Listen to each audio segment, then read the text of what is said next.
રાજ્યમાં ઠંડીનું જોર વધવાનું છે। તો ગુજરાત રાજ્યમાં ઠંડીનું જોર વધશે, તો હાડ થીજવતી ઠંડી છે તે હવે શરૂ થશે। વાતાવરણ અંગે હવામાન વિભાગે અનુમાન લગાવ્યું છે। તો બીજી તરફ વેસ્ટર્ન ડિસ્ટર્બન્સથી અસરથી ઠંડીમાં વધારો જોવા મળશે। લઘુત્તમ તાપમાન 2 થી 3 ડિગ્રી ઘટી શકે છે। તો ઠંડીમાં વધારો જોવા મળવાનો છે। અમદાવાદમાં 16.7 ડિગ્રી તાપમાન નોંધાયું છે। ગાંધીનગરમાં 15.1 ડિગ્રી તાપમાન નોંધાયું। તો સુરત અને ભાવનગરમાં 19.4 ડિગ્રી તાપમાન નોંધાયું છે। તો વેસ્ટર્ન ડિસ્ટર્બન્સની અસરથી ઠંડીમાં વધારો થશે। હવામાન વિભાગે અનુમાન લગાવ્યું છે। લઘુત્તમ તાપમાન 2 થી 3 ડિગ્રી ઘટી શકે છે। અમદાવાદમાં 16.7 ડિગ્રી તાપમાન નોંધાયું છે। આ સાથે જ સુરત અને ભાવનગરમાં પણ 19.4 ડિગ્રી તાપમાન નોંધાયું છે।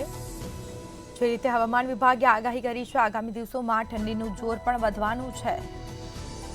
તો વાતાવરણ અંગે હવામાન વિભાગે અનુમાન લગાવ્યું છે। વેસ્ટર્ન ડિસ્ટર્બન્સની અસર જોવા મળશે અને તેના કારણે ઠંડી વધશે। લઘુત્તમ તાપમાન 2 થી 3 ડિગ્રી ઘટી શકે છે। અમદાવાદમાં 16.7 ડિગ્રી તાપમાન નોંધાયું છે। તો ગાંધીનગરમાં પણ 15.1 ડિગ્રી તાપમાન નોંધાયું। તો સુરત અને ભાવનગરમાં પણ 19.4 ડિગ્રી તાપમાન નોંધાયું છે। તો વેસ્ટર્ન ડિસ્ટર્બન્સની અસરથી ઠંડીમાં વધારો થશે। જે રીતે આગાહી કરવામાં આવી છે, હવામાન વિભાગે અનુમાન લગાવ્યું છે। તો લઘુત્તમ તાપમાનમાં 2 થી 3 ડિગ્રીનો ઘટાડો થશે અને ઠંડીમાં વધારો જોવા મળશે। તો વધુ વિગતો સાથે સંવાદદાતા અનિતા પરમાર આપણી સાથે લાઈવ જોડાયા છે। જી અનિતા, હવામાન વિભાગે અનુમાન લગાવ્યું છે આગામી દિવસોમાં ઠંડીનું જોર વધશે, શું વિગત?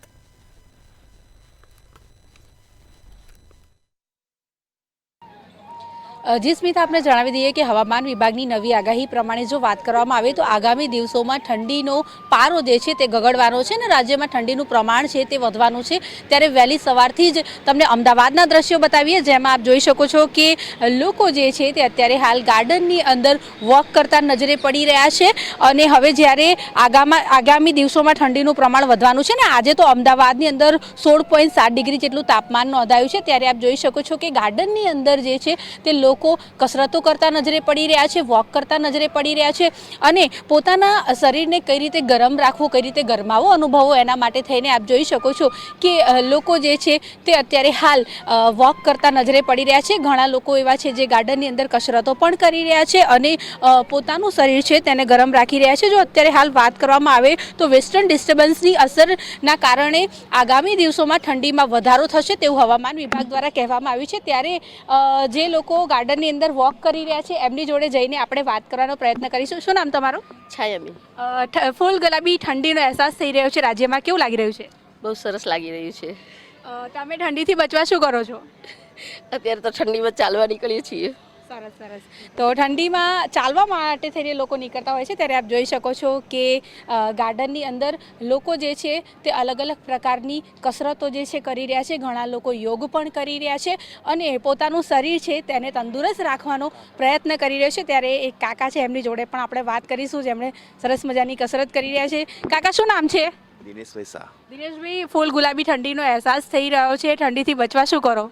બસ અત્યારે સ્વેટર પહેરી અને એનો વોકિંગ કરી બસ। કયા કયા પ્રકારની કસરતો કરો છો હમણાં? બસ ત્યાં વોકિંગ જ ખાલી અને ખાલી સાયકલિંગ અને એ સબ કરીએ છીએ। હવે તો આગામી દિવસોમાં ઠંડીનું પ્રમાણ વધવાનું પણ છે, તો ધીમે ધીમે ચાલવાનું ઓછું બંધ થઈ જશે મારા હિસાબે તો। પછી તો યાર અમારી ઉંમરના હિસાબે તો એનો તો સિનિયર સિટીઝન છે એ બધા લોકો પણ અત્યારે હાલ ઠંડીથી બચવા માટે થઈને આપ જોઈ શકો છો કે કસરત કરી રહ્યા છે। અહીંયા ગાર્ડનની અંદર સિનિયર સિટીઝનની સાથે યુવા વર્ગ પણ જોવા મળી રહ્યો છે, જે લોકો અત્યારે હાલ અલગ અલગ પ્રકારની કસરત કરતા નજરે પડી રહ્યા છે અને પોતાનું શરીર છે તેને ગરમાવો મહેસૂસ થાય એટલા માટે થઈને અલગ અલગ પ્રકારની કસરતો જે છે તે કરતા નજરે પડી રહ્યા છે। એક બેન છે, એમની જોડે પણ વાત કરીશું। તમારું નામ? સજના। સંધાબેન, અત્યારે હાલ હવે ફૂલ ગુલાબી ઠંડીનો અહેસાસ થઈ રહ્યો છે, ખાસ કેવું લાગી રહ્યું છે? બહુ સરસ. અને તમારા શરીરને ગરમ રાખવા માટે થઈને શું કરો છો? કસરત કરીએ છીએ, રોજે રોજ ચાલવાનું રાખીએ છીએ. રોજ ચાલવાનું રાખે છે, કસરત કરે છે, અને આપ જોઈ શકો છો કે બધા લોકો જે છે તેમને અત્યારે હાલ જે ગરમ કપડાં છે તેનો સહારો પણ લઈ રહ્યા છે. લોકો અત્યારે હાલ જે છે તેમણે હુડી કોઈએ પહેર્યું છે, કોઈએ સ્વેટર પહેર્યું છે, અને કોઈ શોલ ઓઢીને નીકળી રહ્યો છે, કારણ કે હવે જે છે તે ધીમે ધીમે ઠંડીનો અહેસાસ થઈ રહ્યો છે ને જે પ્રમાણે હવામાન વિભાગની પણ આગાહી છે કે આગામી દિવસોમાં ઠંડીનું જોર છે તે વધવાનું છે. અને અમદાવાદના તાપમાન વિશે જો વાત કરવામાં આવે તો અમદાવાદમાં 16 ડિગ્રીની આજુબાજુમાં તાપમાન નોંધાઈ રહ્યું છે. ગાંધીનગરની આજુબાજુમાં પણ 15 ડિગ્રીની આજુબાજુમાં તાપમાન નોંધાઈ રહ્યું છે. રાજકોટ અને વડોદરાની વાત કરીએ તો ત્યાં પણ જે છે તે તાપમાનનો પારો જે છે તે ધીમે ધીમે ગગડ્યો છે. ત્યારે આગામી દિવસોમાં હજુ પણ તાપમાન જે છે તે વધારે નીચું જશે તેવું હવામાન વિભાગ દ્વારા કહેવામાં આવ્યું છે. ત્યારે લોકો જે છે તે પોતાના શરીરને ગરમ રાખવા માટે થઈને ખાસ ગાર્ડનમાં કસરત કરતા જોવા મળ્યા, યોગ કરતા જોવા મળ્યા, અને ઘણા લોકો જે છે તે વહેલી સવારે 5 વાગે ઉઠીને આવીને વોક પણ કરી રહ્યા છે. જી અનિતા, હવામાન વિભાગે આગાહી કરી છે, પરંતુ કેટલા દિવસ ઠંડીનું જોર વધશે તેવું કંઈ જણાવવામાં આવ્યું છે કે કેમ?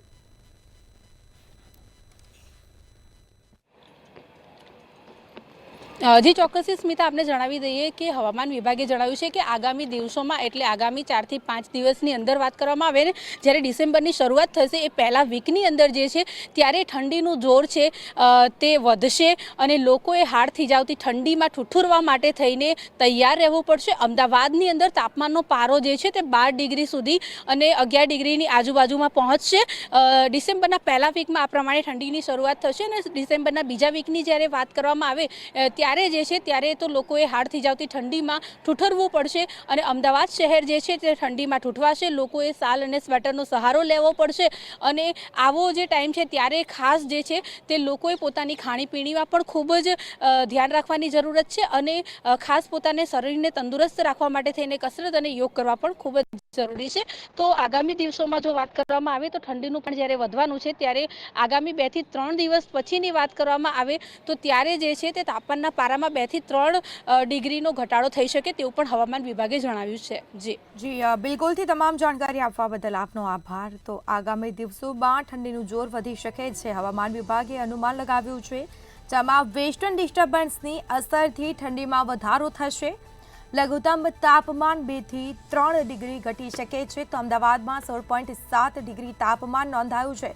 ગાંધીનગરની વાત કરવામાં આવે તો ગાંધીનગરમાં પણ 15.1 ડિગ્રી તાપમાન નોંધાયું છે. આગામી દિવસોમાં ઠંડીનું જોર વધવાનું છે. હાડ થીજાવતી ઠંડી માટે હવે તૈયાર રહેવું પડશે, કારણ કે હવામાન વિભાગે અનુમાન લગાવ્યું છે આગામી દિવસોમાં ઠંડીનું જોર વધશે, તાપમાનનો પારો ગગડશે. એક તરફ ઠંડીનું જોર વધવાનું છે તો હાડ થીજાવતી ઠંડી માટે હવે તૈયાર રહેવું પડશે. અત્યારથી જ ઠંડી વધુ પડી રહી છે, જે રીતે હવામાન વિભાગે અનુમાન લગાવ્યું છે તે રીતે ઠંડીનું પ્રમાણ વધુ જોવા મળ્યું છે.